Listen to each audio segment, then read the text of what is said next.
கிருஷ்ணகிரி மாவட்டம் போச்சம்பள்ளி ஒன்றியத்துக்குட்பட்ட 12 ஊராட்சி திமுக நிர்வாகிகள் 1600 பேருக்கு டைட்டன் வாட்ச் மற்றும் காலண்டரை பர்கூர் சட்டமன்ற உறுப்பினர் மதியழகன் வழங்கினார்.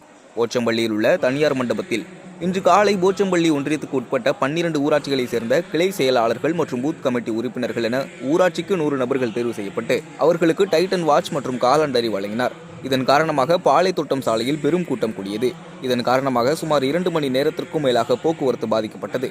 போச்சம்பள்ளி காவலர்கள் போக்குவரத்தை சரி செய்தனர்.